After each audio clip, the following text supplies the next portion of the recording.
welcome back to From the Margins. Today we're talking about a very special movie as brought up by the lovely and always magnificent Connor. We are going to be talking about Unicorn Store, one of Brie Larson's, was it her debut directorial experience? Or... Yeah, this is the first movie she directed. Yep. Wonderful. I'm Connor, the smart one. I'm Violet, the cute one. And I'm Zach, the confused one once again. Zach, will we ever know why you're confused?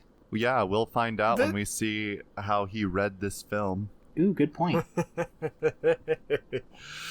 All right, Connor, kick us off. Okay, so to rectify our mistakes in the Horns episode, we will begin with a brief plot summary. I'll try to be fast. Basically, we have Brie Larson playing Kit. She is an art student who gets kicked out of art school because she failed her self-portrait assignment, which was actually an exercise in using negative space. Instead, she draws a tiny unicorn and then uses the rest of the canvas to make like one of those Dixie cup paint swirls. So obviously no negative space there. She goes home to her mom and dad, who are counselors for this thing called Emotion Quest, which is like Boy Scouts for troubled teens. Kit wants to prove that she's an adult, so she joins a temp agency and packs away her childhood bedroom, thereby suppressing her inner child. She gets a job with a PR company and has a creepy boss. She gets an invitation to the store, where Samuel L. Jackson plays the salesman, telling her he can sell her a unicorn. But first, she has to build a stable, secure feed, and provide a loving home for her unicorn.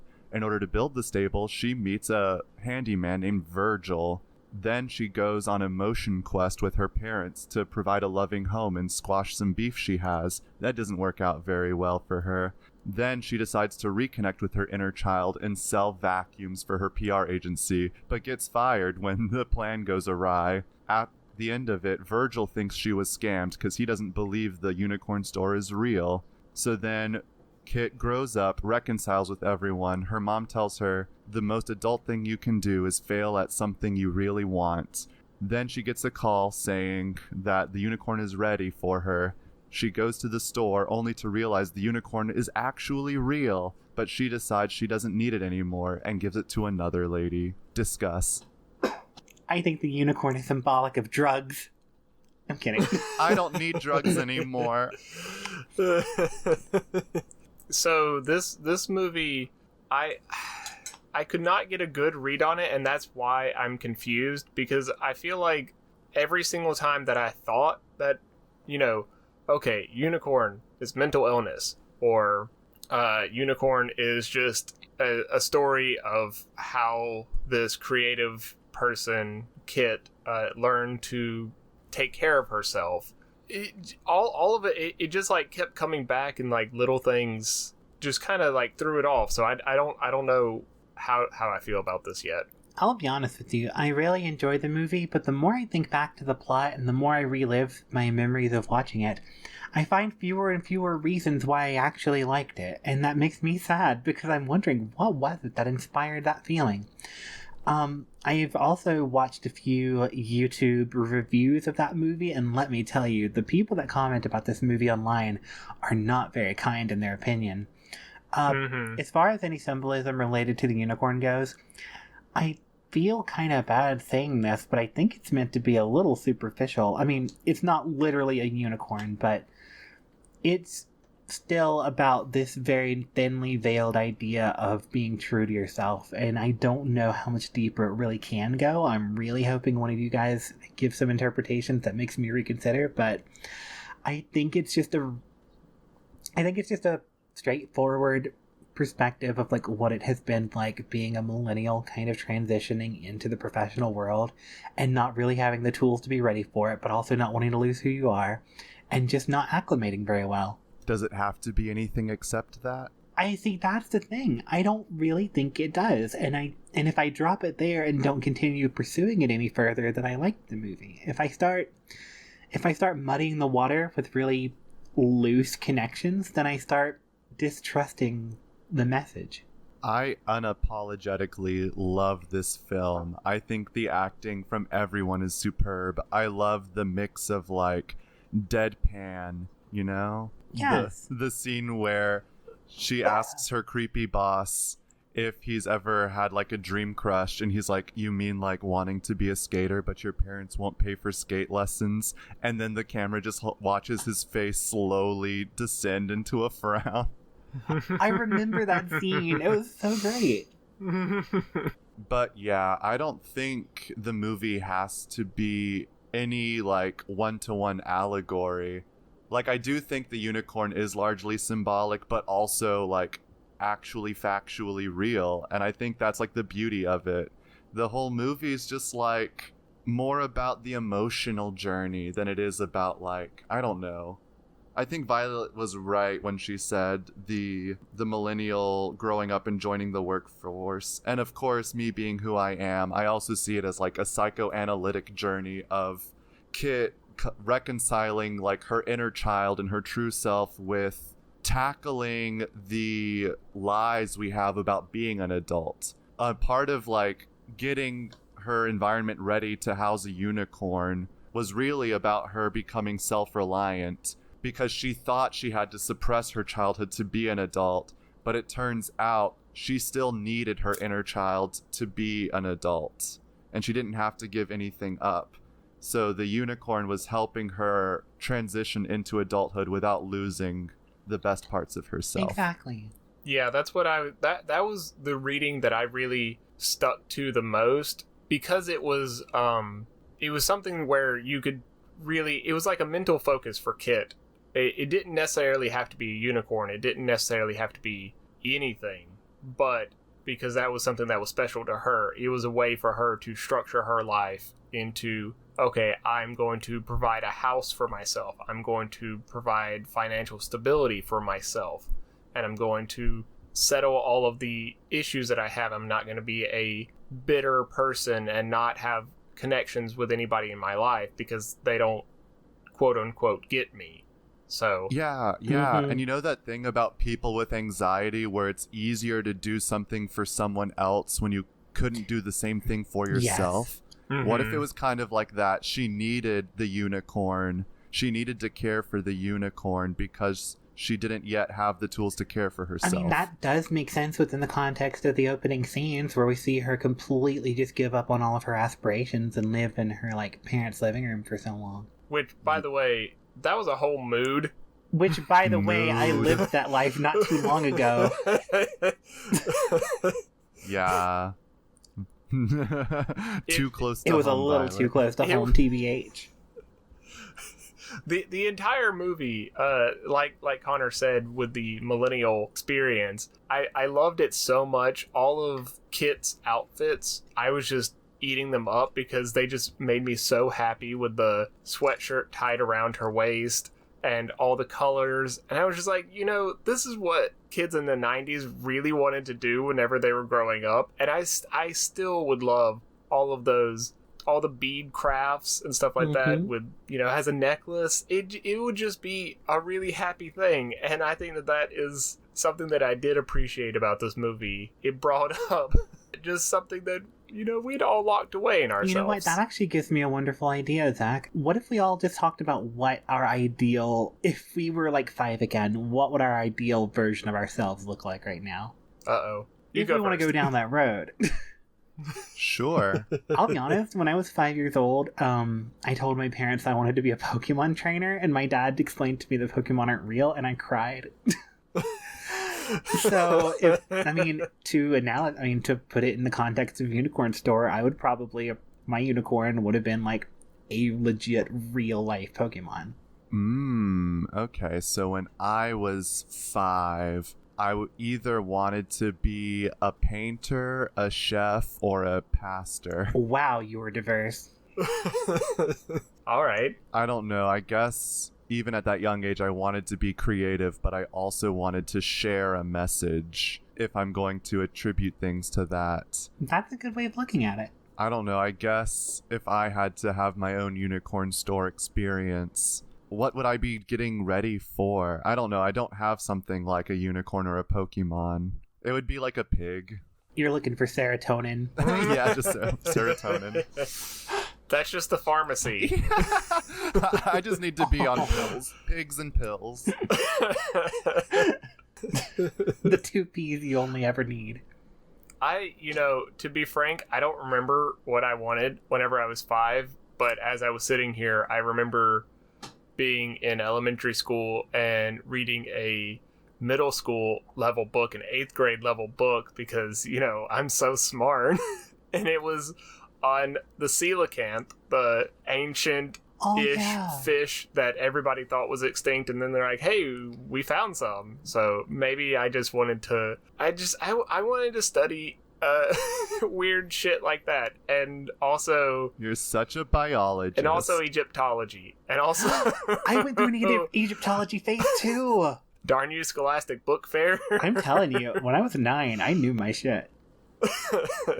So I don't know if I would have had my unicorn store would probably just be like an aquarium / museum. God, that makes me sound like a nerd, and I lean into that, but lean into Lean, damn you.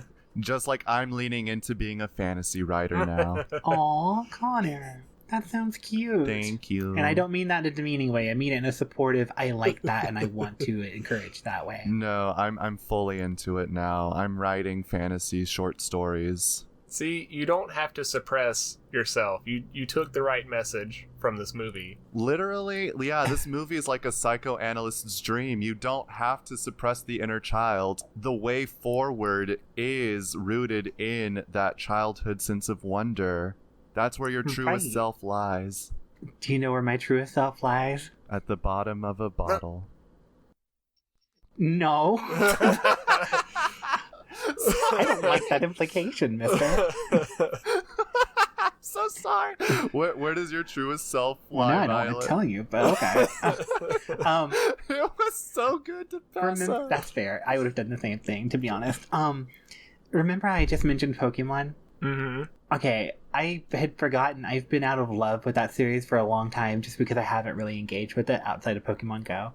And when I went and saw the Detective Pikachu movie, I went by myself because, I didn't have anybody that I felt comfortable watching with, so I just went by myself one day. And when I sat down in that theater and it started playing the movie, within the first 3 minutes, I cried because it was exactly what I used to imagine as a kid. Like, they zoom in from the clouds and there's just like buffalo like in a pasture grazing, and then there's like random bird Pokemon everywhere, and they're just all over the goddamn place, and you can just experience them in the wild like normal animals. And that is exactly what I used to pretend to experience. Like, I grew up in the woods and I'd go run through the woods and pretend like I was catching them just like it was showing, and that was such a realization of a dream that 5-year-old Violet had, and it was so happy. Oh, that's adorable. I love that we're reconnecting with our inner child now. I think we should just make space, perhaps go on an emotion quest, and just share truths about ourselves. Tying into your truest self is with the childhood wonder that you experience. I was really on board with Kit's presentation. It made me want to buy the Mystic Vacuum because it was just so whimsical. And maybe that just speaks to me being a millennial, but it was very nice. I think it also says something about the fact that even though it was at a marketing meeting and marketing has been turned into such a corporate thing, people will absolutely listen and respond when you talk about anything with passion and conviction. And even if you didn't 100% agree with everything she was saying, you felt her energy and you believed her sincerity about it, and that made you want to try it and buy it. I truly believe that her pitch was far superior. Like, it had emotion, it had memeability. It would have gone viral if they had gone with it. And I think, and just like the scathing criticism of like, oh, the rainbows and the vacuuming up glitter is too much fantasy. I want the sexy lady. And it's like, the sexy lady is just as much a fantasy. Yes. Like, there's no more realism in the hot lady with the vacuum. Every woman wants to look like this while you're vacuuming. I'll be honest, I always put on my makeup before vacuuming. It's just become a cultural expectation at this point. Do you also carry a baby I mean, not mine, but... Do you do the MySpace angle as you're vacuuming it with your baby as well? No, I don't do the MySpace angle. And when I said baby, I mean Dutch baby. And by Dutch baby, I mean the pastry. I learned what that is yesterday, and I'm still excited. I'm sorry, it's delicious. Mystic, vac, mystic, vac, it was vac, mystic, something inspiring vac, to see mystic, someone mystic, living their truest vac, self. vac, And mystic, I was thinking about vac, if mystic, I were mystic, in vac, just an vac, Office Drones mystic, role vac, there, and I saw mystic, Kit mystic, walk in with whatever that outfit was, I think I would... Perfection.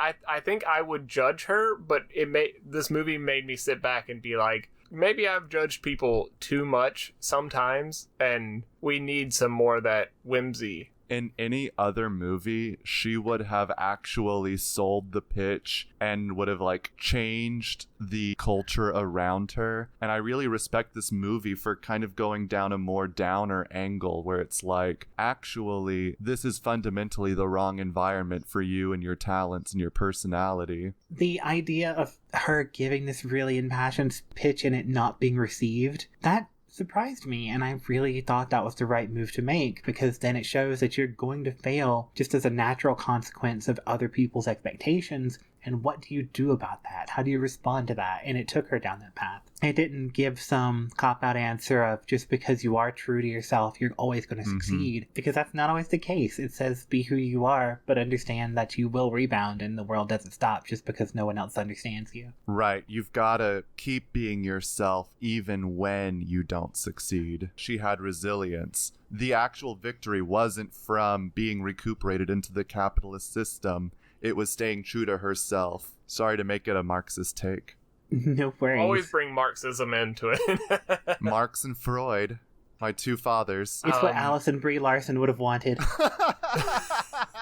Something that didn't hit me until we were talking about the angle, because I was thinking about the dichotomy between Kit and Virgil, where Virgil is just, someone who keeps his head down, sweeping the store, doing these basic things, doesn't really know much about hardware stores, but he just kind of works there, and Kit made the assumption that he knew how to do this stuff. I mean, he sat down and learned stuff on YouTube just to help fulfill her dreams. So he was doing what he needed to do to actualize himself, and that was how he learned. At the end of the movie, that allowed him to be assistant store manager, which it's not this grand expression of self, but it's also him knowing who he is, committing to a low-key lifestyle that he was able to pick up skills to get to. Yeah, I think building the stable was his grand expression of self, and the assistant manager position at the other store was kind of like the reward for that. So, Zach, yes, what do you think Kit saw in Virgil?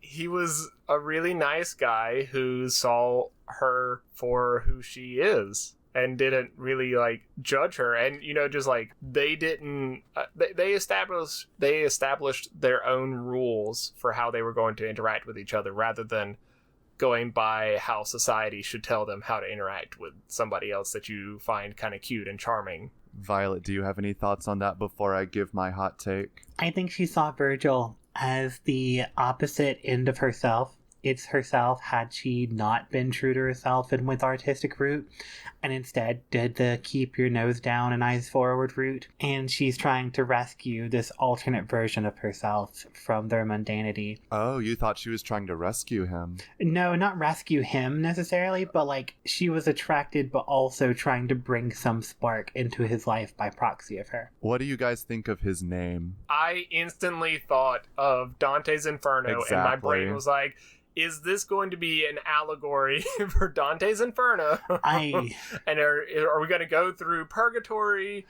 I'll be honest, I did have that thought. I had that thought too, but not to be mean, but I kind of didn't give that this movie that much credit. Well, I don't think it was a direct allegory for Dante's Inferno, but I think he did take on kind of a guidance role for her. Mhm. He became like a guide in a way, like he taught her how to navigate more of the real world aspect. Right. And what do you think of the nickname she gave him when they first met? Do you remember what that was? No. Fox. I don't know what this is supposed to And what's her name? Kit. And what is a kit? Oh, it's a baby fox. Okay, A baby sorry. fox.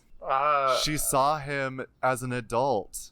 When she was looking at him, she was like, this is what I want to be. This is what my parents want me to be, is just like a guy with a job who's working hard. So she confuses him for an adult at first. She doesn't think of him as a Virgil, as a guide. But then as they get to know each other, she starts to understand, you know, something more about the real world. And he also helps her get in touch with his own inner child and sense of whimsy, I guess. Okay, that naming did feel deliberate. And Connor, I feel like you need to write an email and tell Brie Larson that you did notice and you do appreciate. Well, I don't know if she wrote the script. Well, she still directed it, so she at least knew about it, or at least had to. I don't buy into that take. Whoa. At all. Zachary Masters. No? I think that's reading way too deep into it.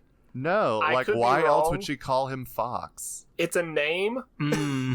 I'd have to go back and rewatch the scene, but because she called him something else too. Yeah, I can't remember. She was like maybe more of a something or Fox, and he's like Fox, and she's like yeah, and then it's dropped. But I don't know. In that moment, I was just thinking like, whoever wrote the script knows a lot about psychology. Like, so much of this movie is rooted in psychological principles. So even if it wasn't done super well or obviously, something happened in that one exchange where it's like, you know, maybe the writer was like, oh, she sees him as an adult. I don't know. She's a baby fox and he's a grown fox. I love that take. I'm glad to support your take.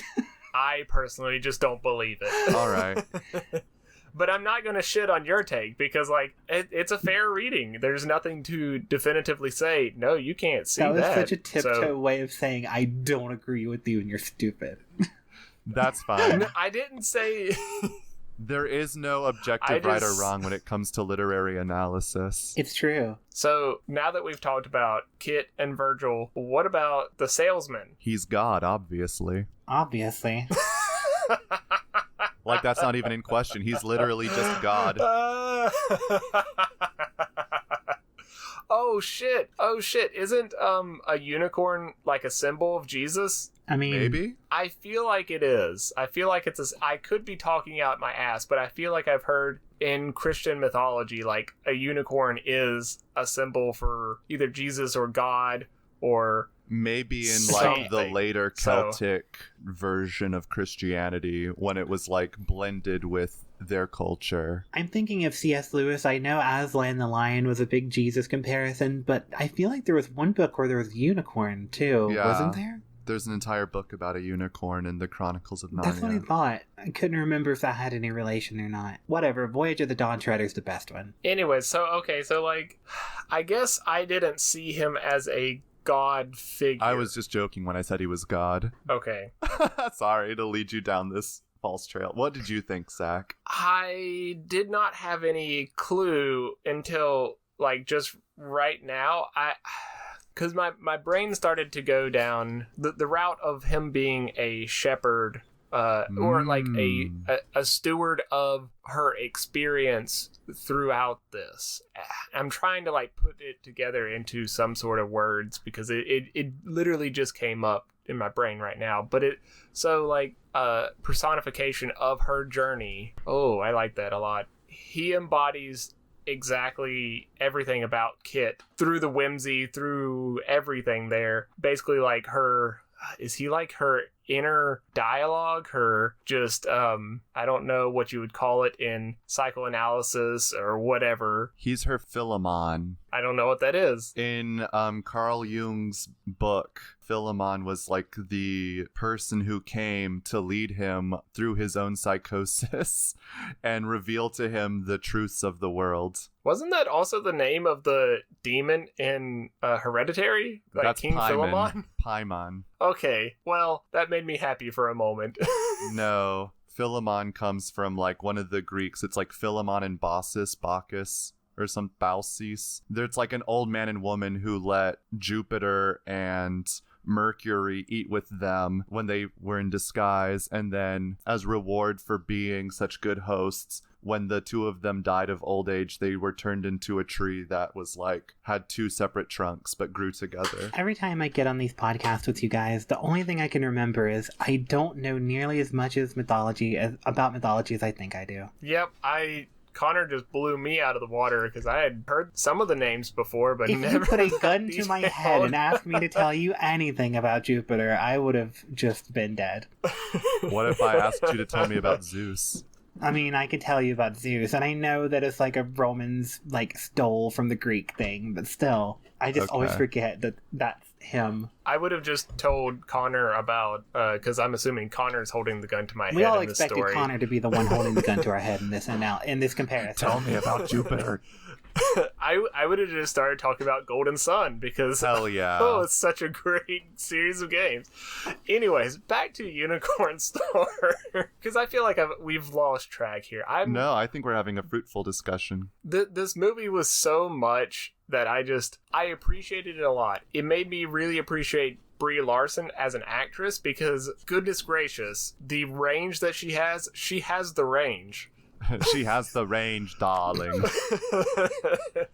And like you said earlier with the deadpan of it, but also the whimsy and just the difference in the way that the scenes were shot in the more whimsical or homey parts of the movie versus the sterile office environment. Like, just the cinematography was different. So, like, I can see her eye her eye as the director in this, and it was very nice. Speaking of The Office, what about that one scene where she's the only one working late and she's like lit up in her cubicle, and then her coworker walks by carrying a full floor lamp as a light source? It's lit. How is it still lit?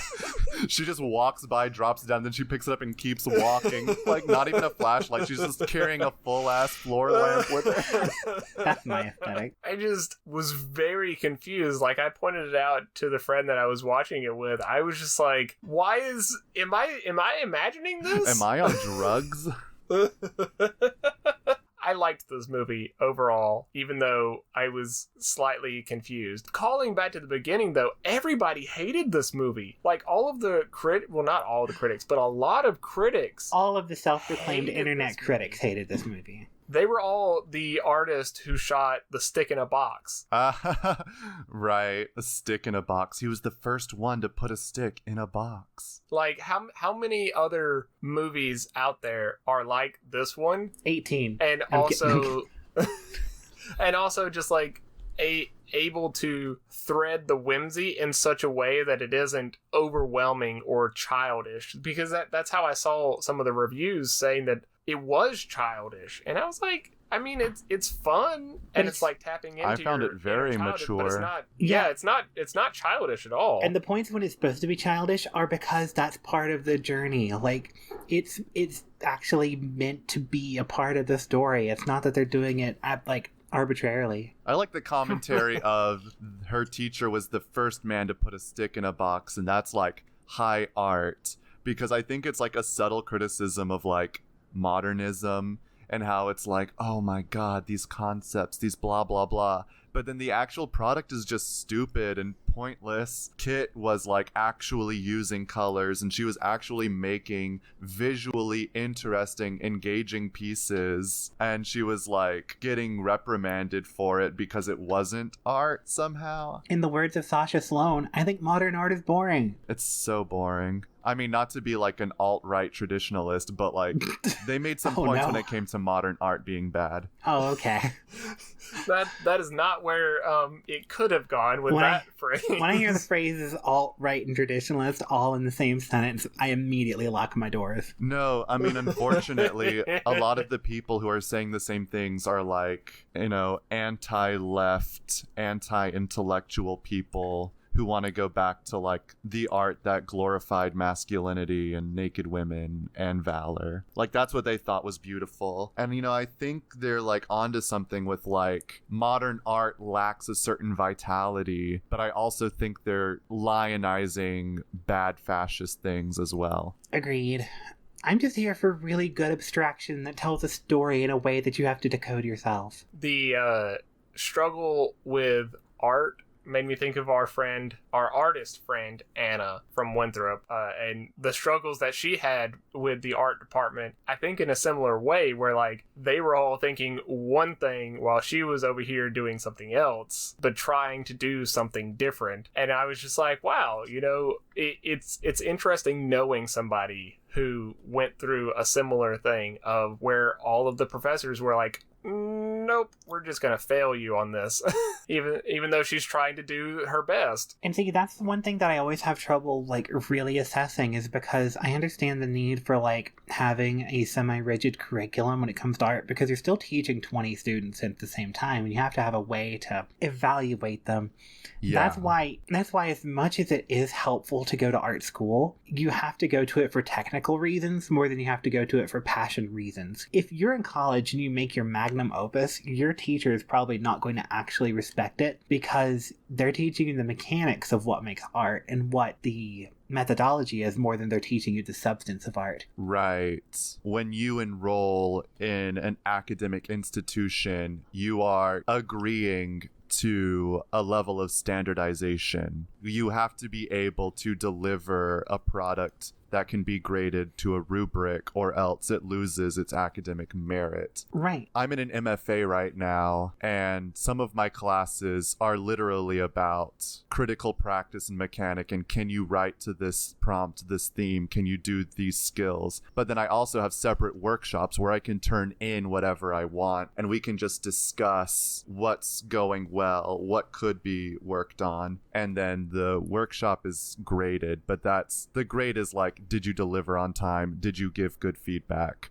It's not about what you're turning in. I think there was something to be said about the opening scene where Kit fails because she literally did not do the assignment right. It was about a self-portrait and the use of negative space. And she literally filled not just her canvas, but the entire wall around it with color. So it's like, I'm sorry, but you just strictly did not do the assignment. That's the point of school. Actually, no, I'm going to argue she did do the assignment. Ooh. But at the same time, this is where it gets interesting, because art is really, to make fantastic, high-quality art, I don't care what medium, writing, sculpture, drawing, anything, you just have to have two things. You have to, like, communicate passion, and you have to be technical, like, you have to show technical mastery. You have to show what you want it to do, and then you have to be able to make it convey that message. Her assignment was to do a self-portrait in negative space. She literally possessed no negative space within herself, so she made that reflect on the canvas. She was so determined in herself that she made the entire canvas a lack of negative space. By making it all color, she was trying to say, hey, I know who I am. I recognize the assignment. I've done the assignment in a way that you couldn't evaluate. But since they couldn't evaluate it and standardize it, her message was there, but it wasn't clearly communicated in any way that the teachers could recognize. So they failed her because her passion was an A+, but her technical mastery, well, not terrible, to be honest, under my interpretation. It didn't demonstrate what they were looking for, so she did fail only on the technical grounds. Right, because her teacher is the first man to put a stick in a box, and she transgressed his entire ethos by painting outside of the frame, outside of the box. They could not put her in a box. Exactly. If she had not turned that in for an assignment and instead submitted it to like a private gallery with an explanation, or like gave a talk about why she did it in the way she did, I think it would have actually got a lot of positive attention. It's just the fact that she was in a college environment being evaluated strictly on a matter of doing the technical things right. Some people just will not excel well in an academic or a public relations setting. You can teach technical stuff, you can't teach passion. Well, I mean, just because I'm too much of a logical person, a pedant. No, because a didact. I did not see that, and I see where Violet is coming from, but like it's just I'm not connecting with that. I'm not saying it's wrong or anything. So, but what I was going to say is that her experience of not doing well in the graded environment, but as soon as you leave that structured environment and you go into the real world where there's not a lot of structure in the world. So if she were in a different company, her presentation would have worked. I mean, just look at Old Spice now. They started off the trend of just being all over the place, but in a consistent way. That probably would have done terribly in art school. But in the real world, you're able to express yourself. And, something like the Mystic Vac, if that's your shtick, then there you go. Right, because the lie of adulthood came from rigid academia and soulless corporatism, and that's what she thought the real world was because of those lies, and part of her growing was realizing the real world is more like Emotion Quest. Sorry, I've just been wanting us to talk about the parents before we end the episode, so keep that in mind as we keep going. I loved the dad, but I could only think of him in his role from The West Wing. And I really love the idea of a much older man who worked in the White House as the communications guy. I think he was no, he wasn't the communications guy. He was high up in the West Wing. Wait, I'm trying to remember. Her dad, was that played by not Brad Witherspoon. He was like one of the speechwriters? Yes. Yes, I think he was the speechwriter, the head speechwriter. Bradley Whitford. Before Bradley Whitford. Okay, so he wasn't Toby Ziegler, but he was like still one of the comms. Yes. Was it director? It was something. He had something to do with communications, but he was not like the press secretary. He was Josh Lyman, whoever that is. Yeah, that's exactly. I loved him in that. I loved him in West Wing. So yeah, like I loved him in there, but I was just imagining him. This is like his retirement role. And he's just right. It's the same person. This is just what he does after his administration ends. I mean, he's also the dad from Get Out, TBH. OMG. Incredible. Mm-hmm. I enjoyed the Emotion Quest thing, and I appreciated that in the argument stage, like they framed the mom as hysterical so the dad could we know it's all a lie, but we're doing it to give them space to process their traumatic experiences. And then backing that up with the scene with her mom later on, showing her mom genuinely understanding who Kit is and just not being a hysterical stereotype. So like I appreciated that they went past that with the Emotion Quest thing, and it was a really poignant moment. What I like about the parents is that they never do anything like intentionally wrong. They're just ill-equipped for their daughter. Right. And that's because on both sides there's a lack of communication. Can't relate. My communication with my parents is so healthy and open. I don't know. The parents are really into oversharing and also into just being too supportive and not at all regimented, which is why Kit feels so like cast adrift when she wasn't ready for what she thought the real world was, because her parents had never given her any structure and she had never had any friends either growing up. Oh. She was kind of spoiled and allowed to do whatever she wanted her entire life. So another part of growing up was realizing that it's like her view of life was kind of myopic and she was a little bit of a spoiled brat. Mm-hmm. That wasn't actually a topic I was able to handle. I wasn't equipped or prepared. I didn't think that deeply about that beforehand. Oops. Good thing we make half of this stuff up on the fly, to be honest. I make up 99% of the stuff on the fly, so... What a perfect comparison to adulthood. You'd think there's a scripted idea to it, but most of it's just winging and you see what sticks. You're hoping for the best, and like once you become an adult, you realize that nobody understands what they're actually doing, and they're pulled in a billion directions. So once you make peace with the fact that literal everybody is making it up as they go, it becomes easier for you to do the same. Right. I love this movie. I like this movie. I like this movie too. I think I would recommend this movie, but I feel like I would have to aim it at a very specific person because I don't think that most people would get it. I feel like if I could sit down with the person I was showing it to and I could like prepare them to like, okay, if anything, go in for the acting, go in for the comedy, and open yourself up to emotion, because even if you don't get it, and I think the people who gave it a negative review were trying too hard to get it instead of just kind of like going with the vibe of it. I don't think there has to be like a hard and fast single truth to it. I think it is just, you know, an emotional dialogue about several different things. Yep. And that's what I like. You know, it speaks to me. I feel myself reflected in Kit's conflict. I like that, the emotional dialogue, because it felt disjointed enough that whenever you're watching it, you're like, I don't know if I'm really following exactly. But if you do take a step back and just see it as what it is, just like not quite vignettes, but like little important bits of your experience, and going through all of it and experiencing the emotions, the little scenes with someone that you think is really cute and you're just having a good time, challenges with your parents, your challenges with your job, just these little moments of your life, all reflected in a movie about getting a unicorn. I want a unicorn. I don't know if I do. I think it's too much responsibility. I'd rather have a different animal. Yeah, I don't want one. It's a lot of work. I don't know if I could. I don't even have a house of my own, so like I don't know if I could give it. That's a good point. I could not physically handle a unicorn right now. I want the idea of a unicorn.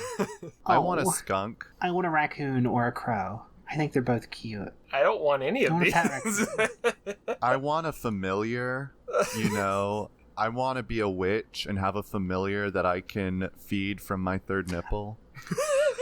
Like in the Malleus Maleficarum. For those of you who don't get that joke, the third nipple is often referred to as the witch's nipple. Oh, I didn't know that. Yeah, women born with a third nipple were thought to be witches, and they use their third nipple to nurse their familiars. But what do men born with a third nipple? Well, I don't know. Men aren't policed sex objects like women are. I mean, TBH. That was something else that I appreciated about this movie. It made fun of the men who just saw women as sex objects, but it also did it in such a way that made them so boring as people. So boring. So like you didn't even care, because normally they're like, oh man, look at that cool guy over there, he thinks women are sex objects. But she also had that female coworker who was jealous of like her sexual harassment because she was the previous victim. I loved Crystal.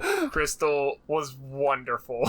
Crystal, Sabrina, all of these supporting people, wonderful. My favorite character was the Asian lady from Mystic Vac Corporate. Agreed. She was so good. In fact, I think I hate rainbows. Tell me more about the lingerie.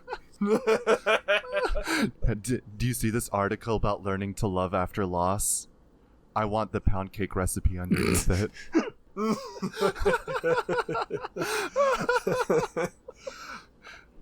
All right, I think we're gonna go ahead and wrap it up then. I have nothing left to I think say. I've said everything I need to. I love you guys. I love you all too. I love y'all as well. Don't forget to subscribe, like the video, and we also do have a Patreon that we're getting stuff ramped up to put on it, so don't forget to check that out in the description below.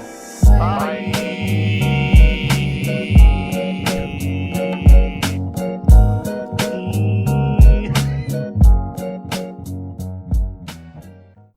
Mystic, mystic, vac, vac, mystic, mystic, vac, vac.